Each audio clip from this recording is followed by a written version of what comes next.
Hi boys and girls, welcome back to another edition of Snack Time with a Dollop of Read Aloud. We're going to continue with our Read Aloud, Harry Potter and the Sorcerer's Stone by J.K. Rowling, with permission granted by Scholastic Book Publishing for me to be able to share this book with you. Alright, so when we were last together, Harry and Ron discovered, and Hermione, let's not forget Hermione, that Hagrid had a secret pet. And that secret pet was a dragon. Now, dragons are illegal. And that means you can't have one. So, Hagrid had to hide it. But then someone found out, and Hagrid had to give away his Norbert because he wasn't allowed to have it. Now, what we're going to be doing today is we're going to be reading chapter 15, which also deals with something students aren't allowed to do. More specifically, someplace students aren't allowed to go. And that is where we're going to pick up with chapter 15, The Forbidden Forest. And look, that's the artwork. So, if you remember from Medusa Jones by Ross Collins that we read earlier, that half man, half horse, that's called something. It's called a centaur. And we're going to go into a forest that's filled with all kinds of magical, fantastical beings, including possibly centaurs. I can't wait. It's going to be super exciting. All right, here we go. Things couldn't have been worse. Filch took them down to Professor McGonagall, study on the first floor, where they sat and waited without saying a word to each other. Hermione was trembling. Excuses, alibis, and wild cover-up stories chased around Harry's brain, each more feeble than the last. He couldn't see how they were going to get out of trouble this time. They were cornered. How could they have been so stupid as to forget the cloak? There was no reason on earth that Professor McGonagall would accept their being out of bed and creeping around the school in the dead of the night, let alone being up on the tallest astronomy tower in Hogwarts, which was out of bounds except for when you have class. Add Norbert and the invisibility cloak, and they might as well be packing their bags already.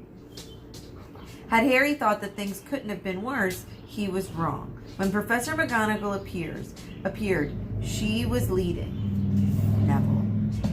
"Harry!" Neville burst out the moment he saw the other two. "I was trying to find you to warn you. I heard Malfoy saying he was going to catch you. He said you had a drag..." Harry shook his head violently to shut Neville up, but Professor McGonagall had seen. She looked more likely to breathe fire than Norbert as she towered over the three of them. "I would have never have believed it of any of you. Mr. Filch here was up on the astronomy tower. It was 1 o'clock in the morning. Explain yourselves." It was the first time Hermione had ever failed to answer a teacher's question. She was staring at her slippers, as still as a statue.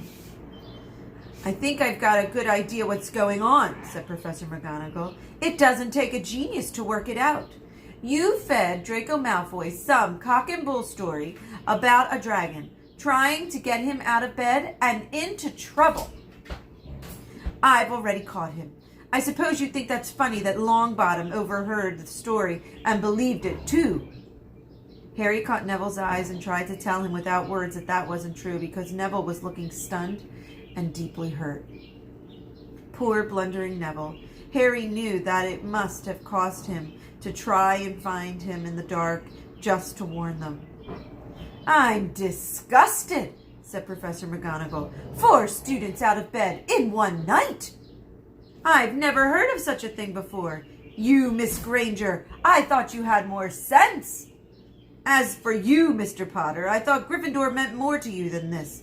All three of you received detentions, and you deserve them. Mr. Longbottom, nothing gives you the right to walk around at school at night, especially these days. It's very dangerous. 50 points will be taken from Gryffindor. 50? Harry gasped. That would make them lose the lead. The lead that they had won in the last Quidditch match. 50 points each, said Professor McGonagall, breathing heavily through her long, pointed nose. Professor, please, you can't. Don't tell me what I can and can't do, Potter. Now get back to bed, all of you. I've never been more ashamed of Gryffindor students in my life. 150 points lost. That put Gryffindor in last place. In one night, they have ruined any chance Gryffindor had for winning the House Cup. Harry felt as though the bottom had dropped out of his stomach. How could they ever make up for this? Harry didn't sleep all night. He could hear Neville sobbing into his pillow for what seemed like hours. Harry couldn't think of anything to say to comfort him. He knew Neville, like himself, was dreading the dawn. What would happen when the rest of Gryffindor found out what they had done? At first, Gryffindors, passing the giant hourglass that recorded the house points the next day, thought they were mistaken. How could they suddenly have 150 points fewer than the day before? And then the story started to spread. Harry Potter, the famous Harry Potter, the hero of 2 Quidditch games, and how he lost them all of their points, him and a couple of other stupid first years. From being one of the most popular and admired people at school, Harry was suddenly the most hated. Even Ravenclaws and Hufflepuffs turned on him because everyone had been longing to see Slytherin not in first place and not win the House Cup. Everywhere Harry went, people pointed and didn't trouble to lower their voices as they insulted him. Slytherins, on the other hand, clapped as he walked past, whistling, cheering, thanking. Thanks, Potter! We owe you one! Only Ron stood by him. They'll all forget in a few weeks. Fred and George have lost loads of points in all the time they've been here, and people still like them. They've never lost 150 points in one go, I'd have to say. Have they? Harry asked miserably. Well, no, Ron admitted. It was a bit late to repair the damage, but Harry swore to himself not to meddle in things that weren't his business from now on. He had had it with sneaking around and spying. He felt so ashamed of himself that he went to Wood and offered to resign his position from the Quidditch team. Resign! Wood thundered. What good'll that do? How are we going to get any points back if we can't win a Quidditch match? But even Quidditch had lost its fun. The rest of the team wouldn't speak to Harry during practice, and if they had to speak to him, they would just refer to him as the Seeker. Hermione and Neville were suffering too. They didn't have as bad a time as Harry because they weren't as well known. But no one... Sorry, that was my dogs. To find my spot. But no one would speak to them, either. Hermione had stopped drawing attention to herself in class, keeping her head down and working in silence. Harry was almost glad that the exams weren't far away. All of the studying he had to do kept his mind off his misery. He, Ron, and Hermione kept to themselves, working late into the night, trying to remember the ingredients in complicated potions, learn charms and spells by heart, memorize the dates of magical discoveries and goblin rebellions. Then, about a week later, before the exams were due to start, Harry's new resolution not to interfere in anything that didn't concern him was put to an unexpected test. Walking back from the library on his own one afternoon, he heard someone whimpering from a classroom up ahead. As he drew closer, he realized that the person making the noise was Quirrell. No, no, not again, please. It sounded as though someone was threatening him. Harry moved closer. All right, he heard Quirrell sob. The next second, Quirrell came hurrying out of the classroom, straightening his turban. He was pale and looked as though he was about to cry. He strode out of sight. Harry didn't think Quirrell even noticed him. He waited until Quirrell's footsteps had disappeared and then peered into the classroom. It was empty. But a door stood ajar at the other end. Harry was halfway toward it before he remembered that he had promised himself not to meddle any more. At the same time, he'd have gambled 12 Sorcerer stones that Snape had just left the room, and from what Harry had just heard, Snape would be walking with a new spring in his step. Quirrell had seemed to give in at last. Harry went back to the library where Hermione was testing Ron on astronomy. Harry told them what he had heard. Snape's done it then, said Ron. If Quirrell's told himself, or if Quirrell's told him how to break his anti-dark force spell. They're still fluffy, though, Hermione said, thoughtfully. Maybe Snape's found out how to get past him without asking Hagrid, said Ron, looking up at the 1,000 books surrounding them. I bet there's a book here somewhere that'll tell you how to get past a giant 3-headed dog. So what do we do, Harry? In light of the adventure that was kindling again in Ron's eyes, but Hermione answered before Ron could. Go to Dumbledore. That's what we should have done ages ago. If we try anything else, we'll be thrown out for sure. But we've got no proof, said Harry.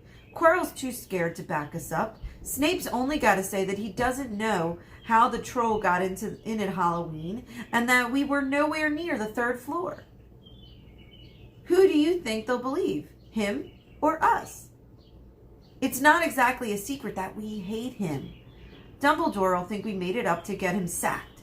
Filch won't help us if his life depended on it. He's too friendly with Snape.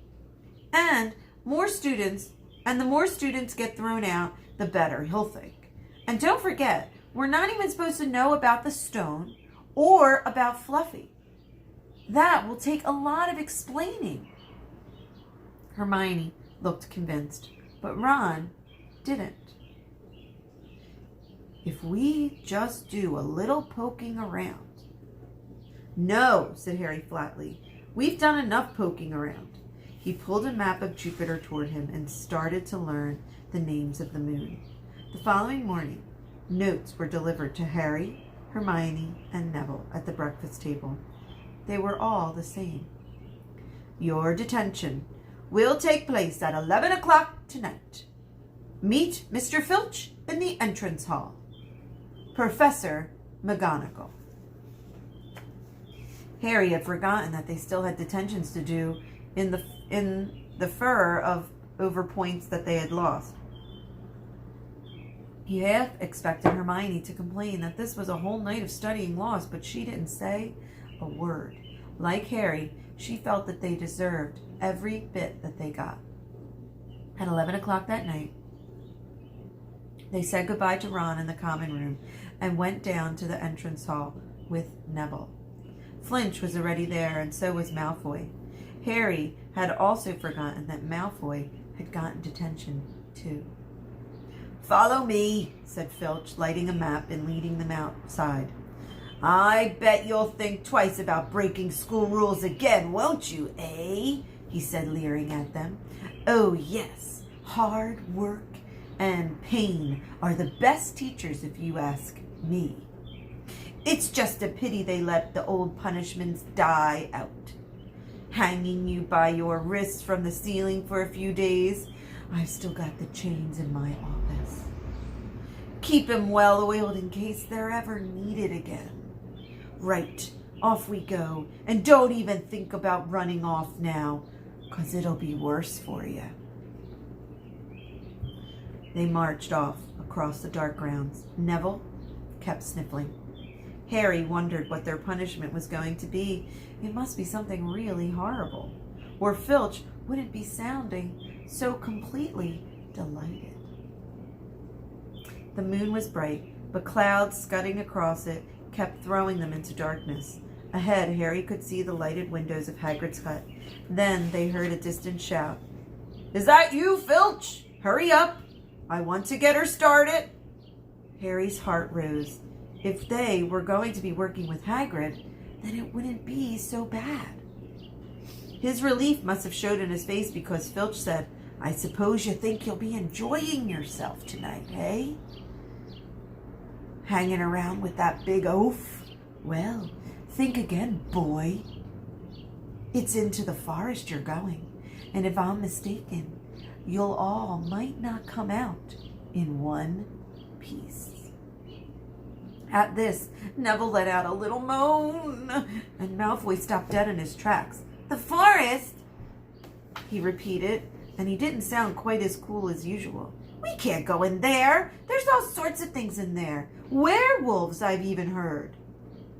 Neville clutched the sleeve of Harry's robe and made a choking sound. "That's your problem, isn't it?" said Filch, his voice cracking with glee. "Should have thought of them werewolves before you got yourself in trouble, shouldn't have you?" Hagrid came striding towards them, out of the dark, Fang at his heel. He was carrying his large crossbow, and a quiver of arrows hung over his shoulder. "'Bout time! I've been waiting for half an hour already. All right, Harry, Hermione." "I shouldn't be too friendly. You shouldn't be too friendly with them, Hagrid," said Filch coldly. "They're here to be punished, after all, not have a tea party." "That's why you're late, is it? Been lecturing them, eh? It's not your place to tell them what to do. You've been done here a bit. I'll take them over for now." "I'll be back at dawn," said Filch, "for what's left of them." He added nastily and turned and started back towards the castle, his lamp bobbing across in the darkness. Malfoy now turned to Hagrid. "I'm not going in to that forest," he said, and Harry was pleased to hear a note of panic in his voice. "You are, if I say you are, and if you want to stay at Hogwarts," replied Hagrid fiercely. "You've done what you've done, and now you gotta pay for it." "But this is servant stuff. It's not stuff for students. I thought we would be copying lines or something like that. If my father knew what you were doing, he'd—" "Tell your father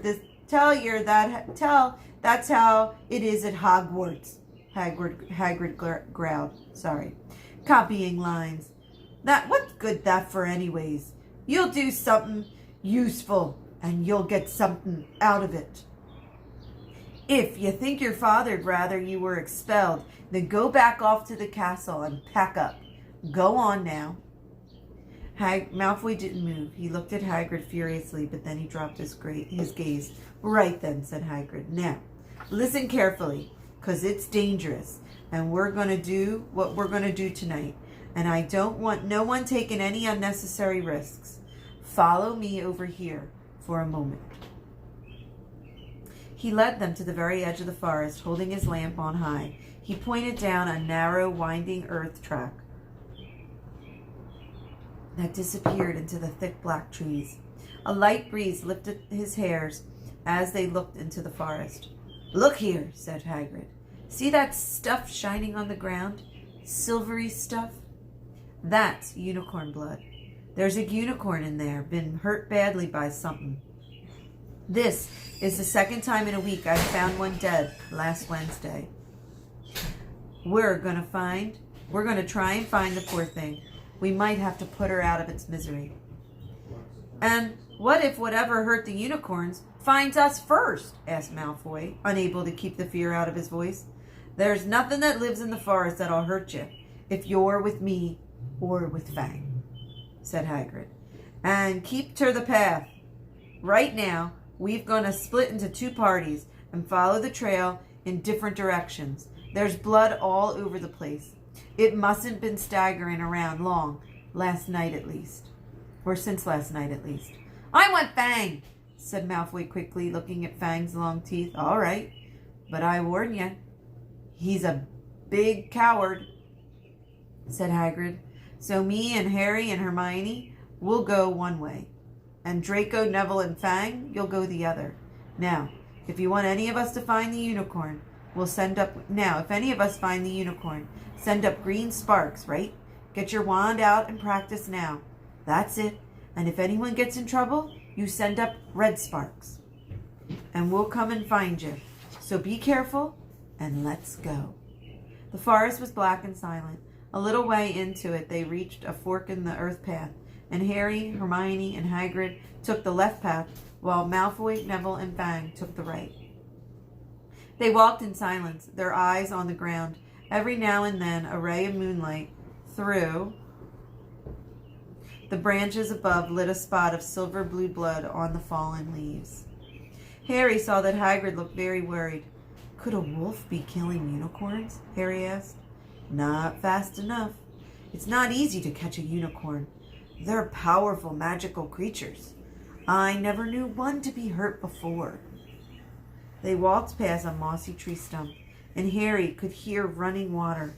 There must be a stream somewhere nearby.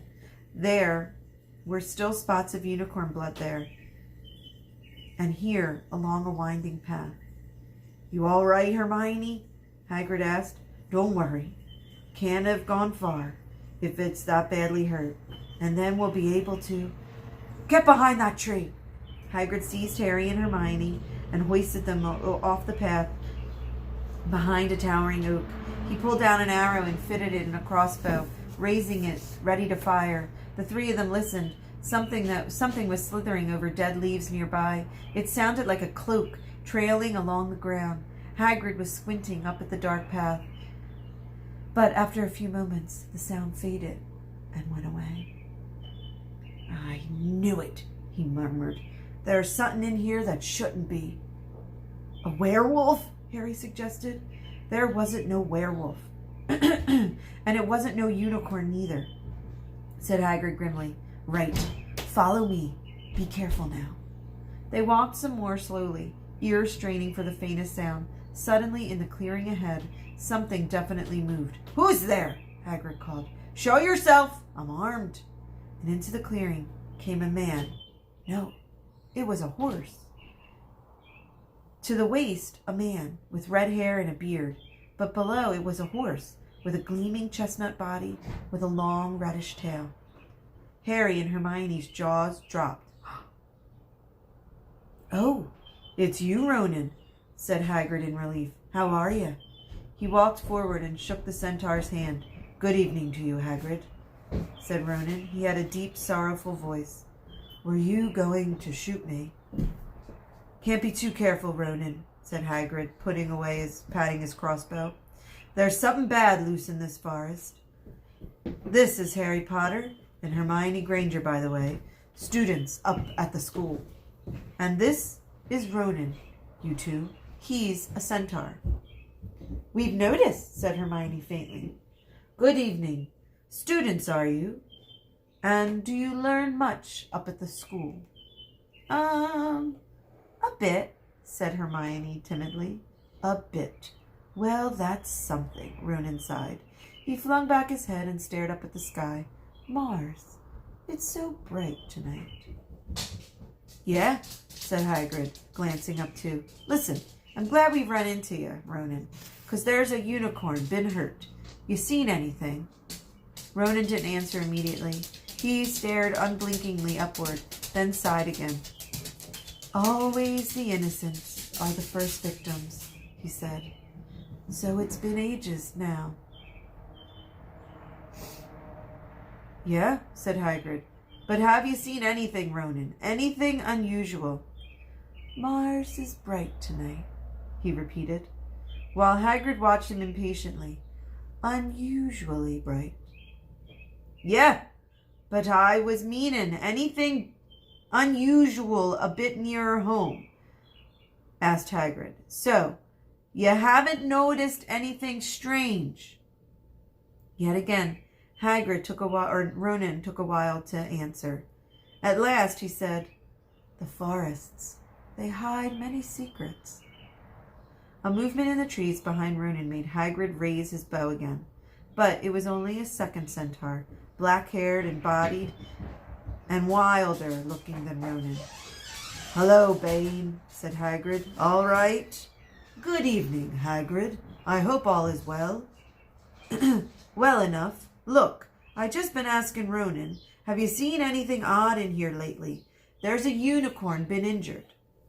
Would you know anything about it?" Bane walked over to stand next to Ronan. He looked skyward. "Mars is bright tonight," he said simply. "We've heard," said Hagrid grumpily. "Well, if either of you do see anything, let me know, won't you? We'll be off then." Harry and Hermione followed him out of the clearing, staring over their shoulder at Ronan and Bane until the trees blocked their view. "Never," said Hagrid irritably, "try to get a straight answer out of a centaur. Ruddy stargazers, not interested in anything closer than the moon." "Are there many of them in here?" asked Hermione. "Oh, a fair few. Keep to themselves, mostly. But they're good enough about turning up if you ever want a word. They're deep, mind centaurs. They know things. They just don't let on very much." "Do you think there was a centaur? You think that was a centaur that we heard earlier?" asked Harry. Did the sound make a sound like hooves?" "Nah, if you ask me, that's what's been killing the unicorns. Never heard anything like it here before." They walked on through the dense, dark trees. Harry kept looking nervously over his shoulders. He had the nasty feeling that they were being watched. He was very glad that they had Hagrid and his crossbow with them. They had just passed a bend in the path when Hermione grabbed Hagrid's arm. "Hagrid, look! Red sparks! The others! I think they're in trouble." "You two wait here," Hagrid shouted. "Stay on the path. I'll come back for you." They heard him crashing away through the undergrowth and stood looking at each other, very scared, until they couldn't hear anything but the rustling of leaves around them. "You don't think they've been hurt, do you?" whispered Hermione. "I don't care if Malfoy was, but if something's got Neville, it's our fault he's out here in the first place." The minutes dragged. Their ears seemed sharper than usual, and Harry seemed to be picking up every slight wind, every cracking twig. What's going on? And where are the others? Are questions that swirled in his mind constantly. At last, a great crunching noise announced Hagrid's return. Malfoy, Neville, and Fang were with him. Hagrid was fuming. Malfoy, it seemed, had sneaked up on Neville and grabbed him as a joke. Neville panicked and sent up sparks. "We'll be lucky to catch anything now with the racket you two were making. Right, we're changing groups. Neville, you stay with me and Hermione. Harry, you go with Fang and this idiot." "I'm sorry," Hagrid said in a whisper to Harry, "but he'll have a harder time frightening you, and we've got to get this done tonight." So Harry set off into the heart of the forest with Malfoy and Fang. They walked for nearly half an hour, deeper and deeper into the forest until the path became almost impossible to follow because the trees were so thick. Harry thought the blood seemed to be getting thicker. There were splashes on the roots of the trees, and as though the poor creature had been thrashing around in pain close by. Harry could see the clearing ahead, through the tangled branches of an ancient oak.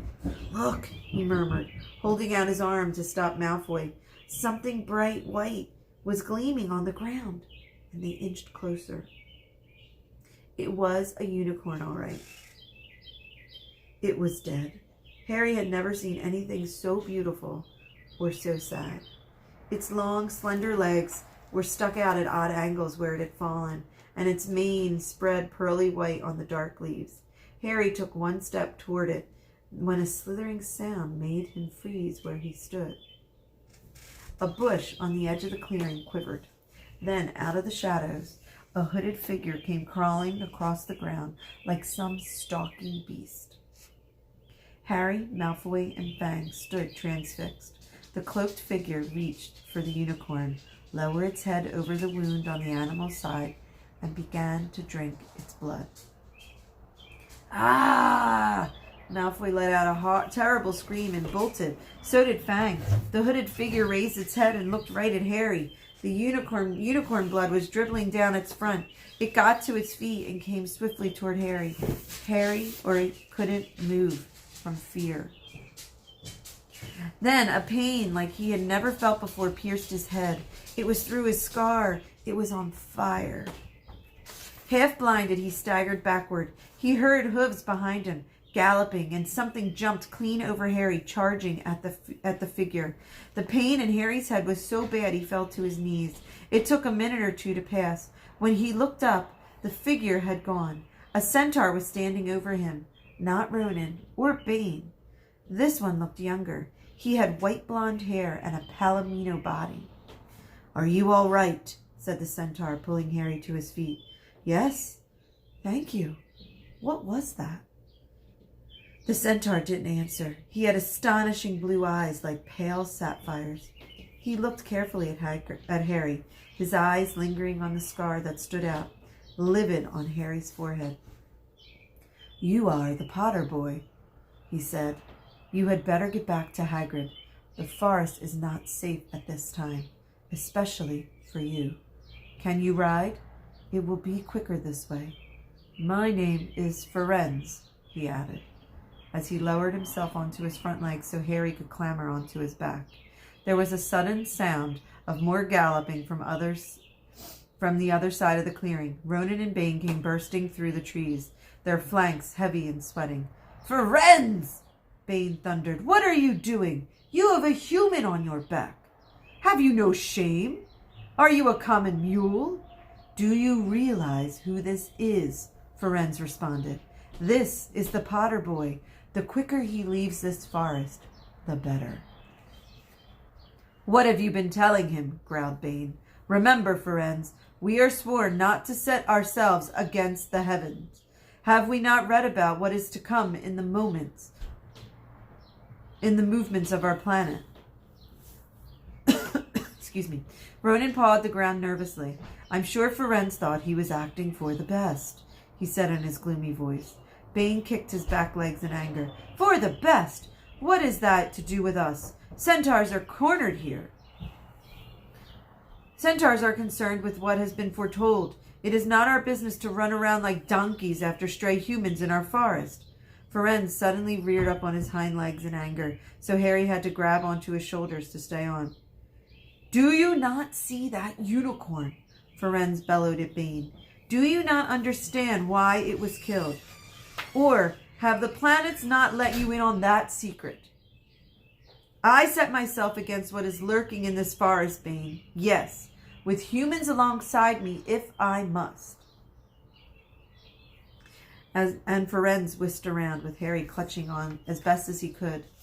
They plunged off into the trees, leaving Ronan and Bane behind them. Harry didn't have a clue what was going on, why was Bane so angry? "What was that thing you saved me from?" Firenze slowed to a walk, warned Harry to keep his head low in case of low-hanging branches, but did not answer Harry's questions. They made their way through the trees in silence for so long that Harry thought Firenze didn't want to talk to him anymore. They were passing through a particularly dense patch of trees, however, when Firenze suddenly stopped.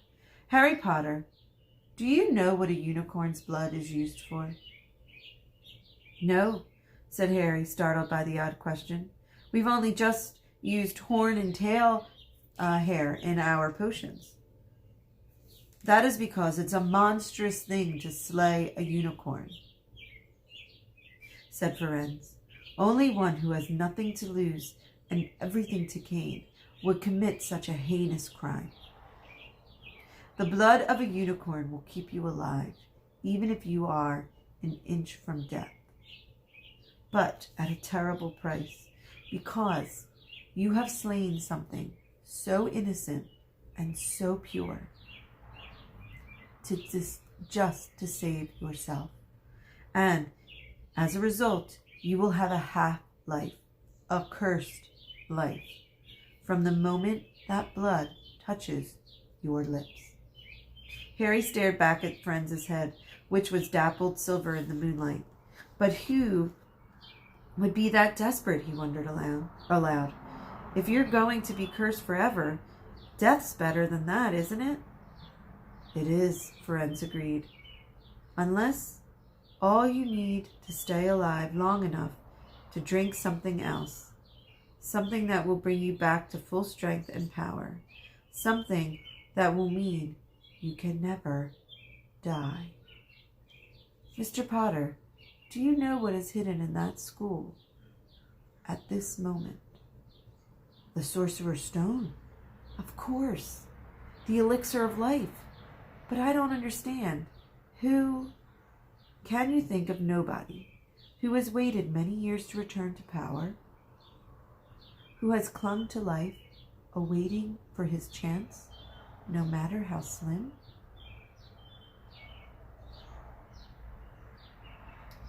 It was as though an iron fist had clenched suddenly around Harry's heart. Over the rustling of trees, he seemed to hear once more what Hagrid had told him on the night they met someone. Some say he died. Codswallop, in my opinion. Don't know if he had enough human in him left to die. Do you mean, Harry croaked, that was Vol? Harry! Harry, are you all right? Hermione was running behind them down the path, Hagrid puffing along beside her. I'm fine, said Harry, hardly knowing what he was saying. The unicorn's dead, Hagrid. It's in the clearing back there. This is where I leave you, Firenze murmured as Hagrid hurried off to examine the unicorn. You are safe now. Harry slid off his back. Good luck, Harry Potter. The planets have been read wrongly before now, even by centaurs. I hope this is one of those times. He turned and cantered back into the depths of the forest, leaving Harry shivering behind him. Ron had fallen asleep in the dark common room, waiting for them to return. He shouted something about Quidditch fouls when Harry roughly shook him awake. In a matter of seconds, though, he was as wide-eyed as Harry began to tell him and Hermione about what had happened in the forest. Harry couldn't sit down. He paced up and down in front of the fire. He was still shaking. Snape wants the stone for Voldemort, and Voldemort's waiting in the forest. And all this time we thought Snape just wanted to get rich. Stop saying that name, said Ron in a terrified whisper, and as if he thought that Voldemort would appear if he used it. Harry wasn't listening. Firenze saved me. He shouldn't have done so. Bane, he was furious. He was talking about interfering with what the planets say is going to happen. They must show that Voldemort's coming back. Bane thinks Firenze should have let Voldemort kill me. I suppose that might have been written in the stars as well. Will you stop saying his name? Ron hissed. So all I've got to do is wait for now and see if Snape is going to steal the stone. Harry went on feverishly. Then Voldemort will be able to come and finish me off. Well, I suppose then Bane will be happy. Is that what you want me to do, Ron? Hermione looked frightened, but she had a word of comfort. Harry, everyone says Dumbledore is the only one you know who was ever afraid of. With Dumbledore around, you know who won't touch us. Anyway, who says that the centaurs are right? It sounds like fortune-telling hocus-pocus hogwash to me. And Professor McGonagall says that is a very imprecise branch of magic. The sky had turned light before they stopped talking. They went to bed exhausted, their throats sore, but the night's surprises weren't over. When Harry pulled back his sheets, he found his invisibility cloak folded neatly under them, with a note pinned to the top. Just in case. All right, boys and girls, we have literally only, let me double check before I tell you the wrong thing, 2 chapters left. So that means by the end of the week, this week, we will know exactly what happens with Harry, Voldemort, and the Sorcerer's Stone. I hope you enjoyed this very exciting adventure in the Forbidden Forest. So, talking about adventures, in the comment section below, you can share with me one of your absolute favorite adventures you had with your family, and just kind of give us some details so that we can experience your adventure as well. Your adventure doesn't have to be scary like Harry's, but it should be fun, or whatever you want to share with us. Just put it in the comment section below, and just make sure that there's some details in it. Okay? I will see you tomorrow. I hope you enjoyed this chapter, and I want you to know that I miss you, I love you, and I hope you stay safe. Bye, guys.